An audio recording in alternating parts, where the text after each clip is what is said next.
episode is sponsored by Raise Tech, end-to-end IT solutions for your business growth.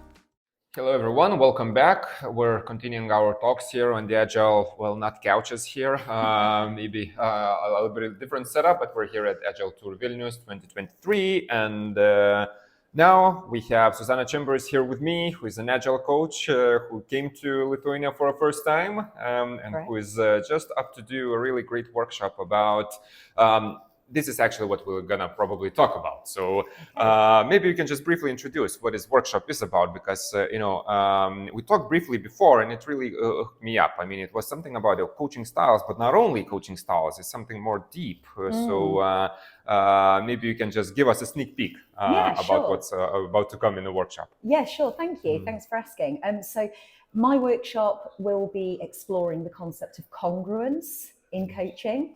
I was really keen to bring this into the dialogue around agility and coaching, and really just anybody interacting with each other, because in my experience, where a team or an individual is blocked in terms of fulfilling their potential and achieving their goals, that can really be helped through coaching dialogue, where somebody trusts and has that rapport with the coach. And one of the key tools, I believe, to unlock that, to really help people, is by very visibly being congruent. So that's the sense of being authentic and having that alignment in terms of who you are as a coach, what your values are, what you believe in, what matters to you. And I really believe that when you're coaching somebody, they can really sense that, and that can make a real difference to whether it unlocks that conversation. So basically,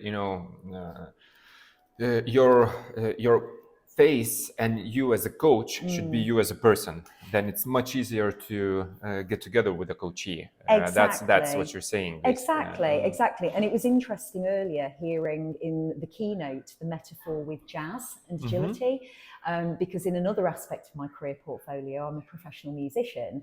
And I often say to people that for me, when I'm performing on stage, I'm not performing. When I'm singing, that is actually me. I actually feel like there's no aspect of that is pretend. And I've really tried to bring that to my approach as a coach as well, in agility, and when I've been doing my private coaching work with clients. So exactly as you described, that is really important, I think.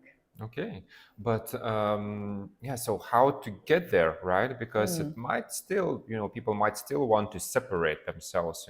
Coaching, being a coach, it's still a profession. Correct. It's something that you do for a living, but it's not necessarily something you live, in your daily life. How to, get there? Any tips here? Yeah, absolutely. Great question. And that's why I was very passionate about providing this as a workshop, because in my experience, everybody is so incredibly busy all the time, just with everyday life. It's a rare luxury, right, for many people to take time out and actually reflect on, well, this is my profession. What is my style? What is my, there's a phrase called signature presence that's in the coaching literature.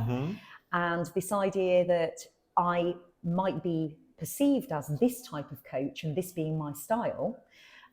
So for example, in your excellent workshop earlier, around how can we actually, challenge convention and create our own version of things, in a similar way, thinking around, well, maybe at the moment people perceive me as this kind of coach, or they think that I only do it this way. And maybe the reason for that is because we've just not had the luxury of taking the time to reflect and explore other aspects that actually might be much more aligned to our passions and values as people and as coaches. But perhaps we've just not had the opportunity to explore that yet. So that's the first tip in terms of actually finding opportunities to make time to reflect on that. So anybody who wants to come to my workshop, feel free. So that's the first step. And then the second thing, I've kind of touched on it there, where I refer to values and passions. I really do feel that, again, an absolute key tip with that is being very, very honest with ourselves around what brings us joy as coaches or as teammates. What really means that we feel like we're at our best, we're really making a difference, we're having an impact, we're getting that real-time feedback, thinking, yes, this is why I'm here, this is the difference I'm meant to be making. And very, very often, both in the team coaching I've done during my career, but particularly in the private coaching with clients I've done, very often when you actually explore with people getting that down on paper or on an online collaboration board, they are horrified at how the things that they say matter to them in terms of how they spend their time or their approach completely does not align with the actual amount of time and their capacity that they are spending. So that's the starting point from my perspective, actually, creating that environment and that space for people to have that conversation and do that reflection. It's very interesting because often you can also fall in a trap that you want to be the coach that the client or the company needs, but not so you choose the face that they need instead of having your own face and trying to sort of win it just by being yourself. It's just that we tend to do it as a consultants, coaches, and so on. We just tend to adopt to our client because we say we come and we'll adopt you. When now I'm thinking that in some cases, you're there to actually make sure that the client adopts to whatever you also are trying to foster in their work. Definitely, and if we think around how does a coach engage generally within an organization, not just with the client or the team perhaps that they're coaching, in an agile context, but if you imagine that coaching engagement as a complete end-to-end product journey, my belief, and this is what drives my passion for talking about congruent coaching, is that right from that first engagement with whoever it is in the company that you're engaging with, whether you're a full-time employee or whether you're brought in as a consultant, it's vital, I think, that actually you are very secure as a coach, or as secure as you can be in the complexity of everyday life and life circumstances changing. Of course, that you know what your brand is as a coach, you know what you're bringing to the table, and you are very upfront and open with that. And I have had instances earlier in my career where, I've, for example, been offered some work, and I've said to them, I'm not sure I'm the right coach for you on that journey. And that's quite a scary thing to do, when people feel like, I need to do that. I need to do that. But I think that that's very, very important to be secure in that and communicate that unapologetically, because all that it does, I think, if as you say, which is a very human tendency, very natural tendency, to give the face that people think they need at a given moment in time, that might actually cause further problems down the road, right? Could be.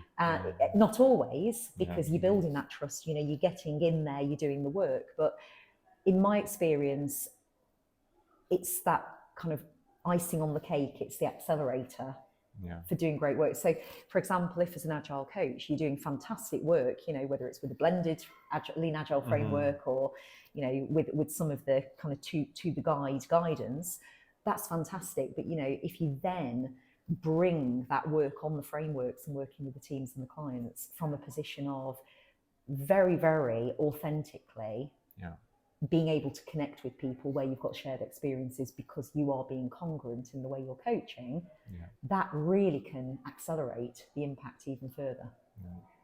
That's a real point. I actually always think we're always thinking that even though we might call ourselves the same, they're agile coaches, and we're there to enhance agility and whatever, but we're actually very different. And in different instances, you might need different coaching competencies, right? And I might be better at working and setting up the team. Someone could be better in organizational design. Someone could be better in leadership styling and those kind of things. But it's also now, it seems, so it's not only like to figure out the right competence, if you're the right person for the right job, but it's also to figure out if you're the right personality for the right client, for the right company. Exactly. Right? It could be that you're a very strict person by nature, but the company needs someone who would be like very people oriented and just try to get there smoothly and everything, and it won't fit even though you have amazing competences in the area you came to be. Agreed.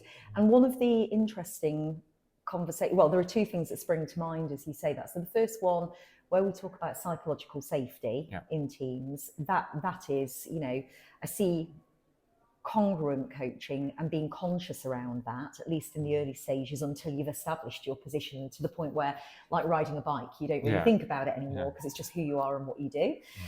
So there's the psychological safety aspect of that. But the other interesting aspect of what you've just said as well is that, yes, it might not be that in a given moment in time that you are the absolute best fit as a coach with a team or an individual. However, we often talk about T-shaping teams, right? We talk about, T-shaping tech squads. Do we have, the ability to, have contingency planning and, ensure business continuity?